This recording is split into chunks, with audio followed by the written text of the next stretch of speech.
Une méditation tirée du livre Maranatha, Le Seigneur vient d'Ellen White.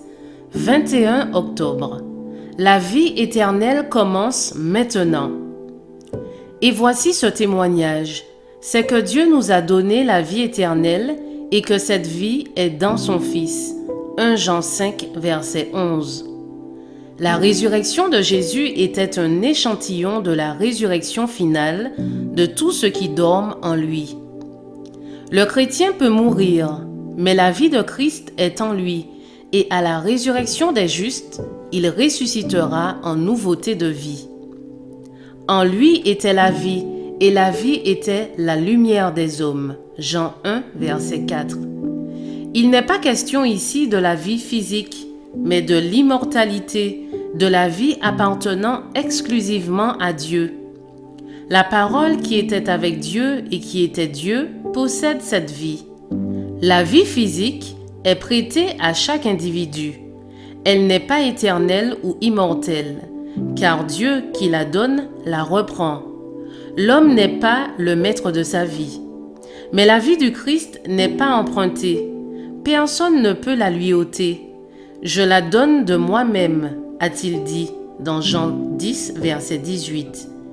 Il possédait une vie originelle, non empruntée, non dérivée. Cette vie n'est pas inhérente à l'homme.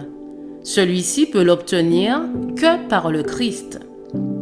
Tandis qu'il portait la nature humaine, Christ dépendait de l'Omnipotent pour sa vie. Dans son humanité, il s'accrochait à la divinité de Dieu, et chaque membre de la famille humaine possède le même privilège. Si nous nous repentons de nos transgressions et recevons Christ comme l'auteur de la vie, nous devenons un avec lui et notre volonté est mise en harmonie avec la volonté divine. Nous devenons participants de la vie de Christ qui est éternelle. Nous obtenons l'immortalité de Dieu en recevant la vie de Christ. Donc, en Christ demeure la plénitude de la divinité corporellement. Cette vie implique l'union mystique et la coopération du divin avec l'humain.